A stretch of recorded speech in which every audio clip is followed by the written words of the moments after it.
year was 1984, date the 3rd of November. New Delhi was in the grips of an unforeseen political winter. It had been 3 days since the assassination of Indira Gandhi. As the country mourned, a touching scene unfolded. Yasser Arafat, the face of the Palestinian struggle, arrived in New Delhi to bid a heartfelt goodbye to a woman he had considered his sister. Standing beside her pyre, tears trickled down his cheeks, a sight rarely seen from a man the Palestinians like to address as Al-Khitiyar, the old man. In a conflict between oppressor and the oppressed, India never was neutral.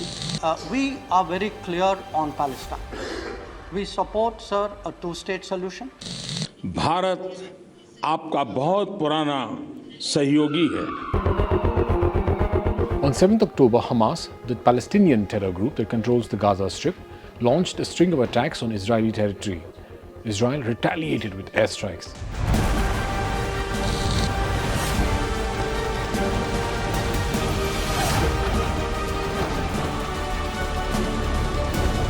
Sitting in New Delhi, shocked by the brutality and the almost never-ending cycle of violence that goes on in that part of the world, I started to do some research. The idea was to try and find some context, some sense of meaning in the carnage that was unfolding there. Maybe I'd find stuff that would make sense to the young Indian mind. Between a fight between an elephant and an ant, if your neutrality helps the elephant. I'll pause here to introduce Manoj Jha, a Rajya Sabha MP from Bihar's Rashtriya Janata Dal Party. I think there somehow recent developments in Gaza. A note of caution, this speech is from December 2022.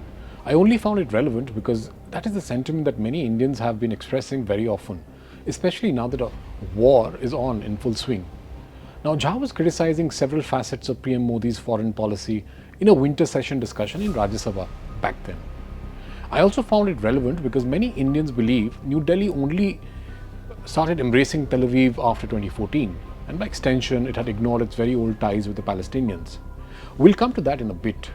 Also, I'd request you to stay with the video till the end to watch how Foreign Minister Jaishankar responded to Professor Jha's remarks.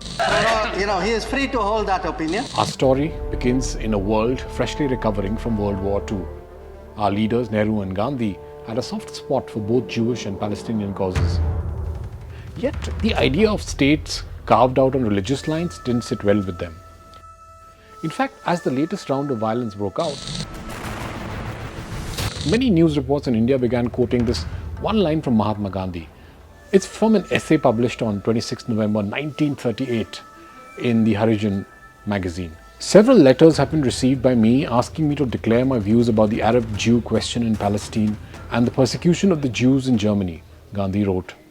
It is not without hesitation that I venture to offer my views on this very difficult question, he added. Here is that famous line. Palestine belongs to the Arabs in the same sense that England belongs to the English or France to the French. It is wrong and inhuman to impose the Jews on the Arabs.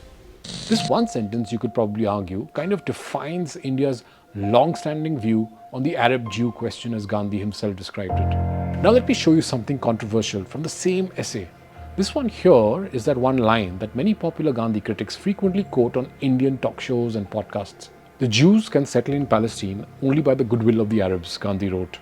They should seek to convert the Arab heart. They can offer satyagraha in front of the Arabs and offer themselves to be shot or thrown into the Dead Sea without raising a little finger against them. Now, I would recommend you read the entire essay before making up your mind on Gandhi's feelings for Palestine. It's a fairly long piece by today's Instagram reel standards.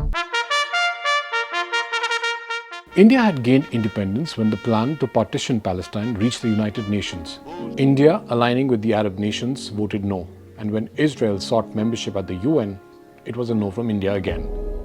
Fast forward to 1950. India now acknowledged Israel, but it was a quiet nod with only a consulate opening in Mumbai. In the 1960s, India was still many years away from establishing full diplomatic relations with the Israelis, but Israel had already supplied critical arms and ammunition to India during the wars against China and Pakistan in 1962 and 65. Come the 70s, Indira Gandhi was PM for much of those heady years. That's when Yasser Arafat's PLO, or the Palestinian Liberation Organization, stepped onto the scene, and India's engagement with Palestine found a new friend.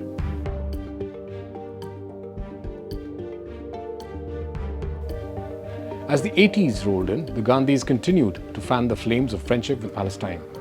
Indira Gandhi's visit to Arafat's headquarters in 1984 was proof of those deep ties. She was assassinated at her official residence just a few months later. Many present at the funeral would mention that Arafat could not hold back his tears. We did not have the visuals for it, but our talented illustrator Vani Gupta brought the scene to life. Arafat's tears, many felt, was a testament to the bond between India and Palestine.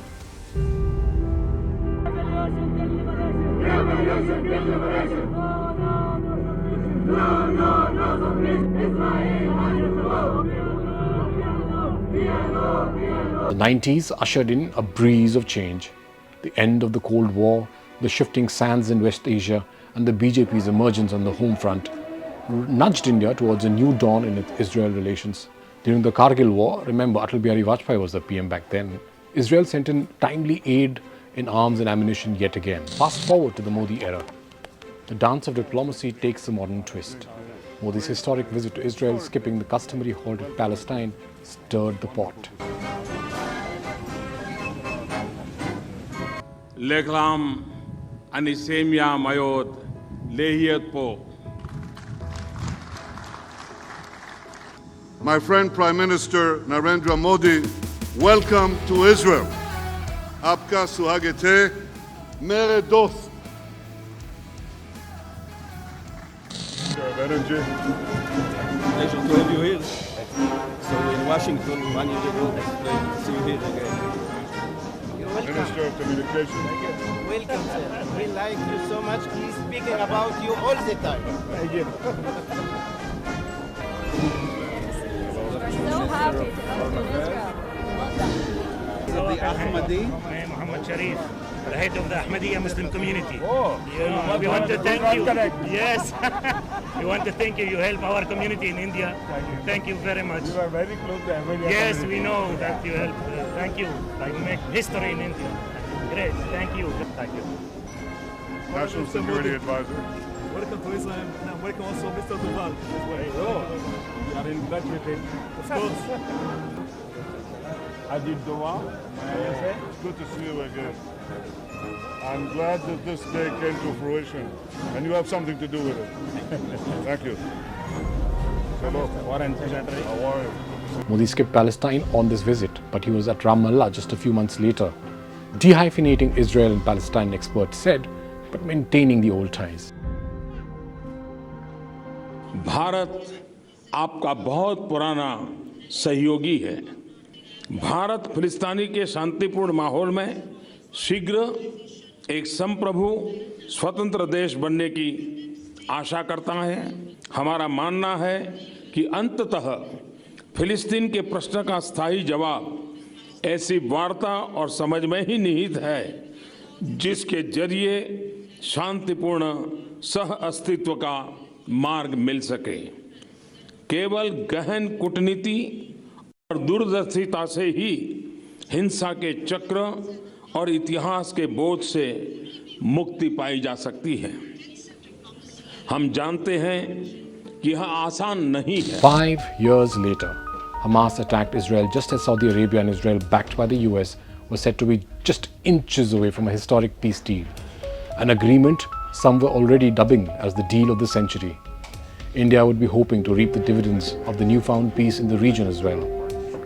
But here we are, in a world where every move on the diplomatic chessboard counts. India continues its intricate dance, cherishing both the old bonds and the new. It's a tale full of nuances, a dash of drama, and a sprinkle of heartfelt camaraderie.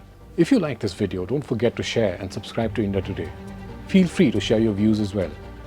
Oh yes, I promised I will share our Foreign Minister's response to Manoj Jha's remarks on Gaza, so here it is. On the Gaza issue and the Palestine issue, because some other members also raised it, we are very clear on Palestine. We support, sir, a two-state solution. We want a two-state solution with the two states living peacefully side by side. Some of the members suggested somewhere that our support or empathy for the Palestinians had changed. In fact, our financial support for the Palestinian Refugee Welfare Agency has gone up in the tenure of this government. I hope that honorable members would appreciate that.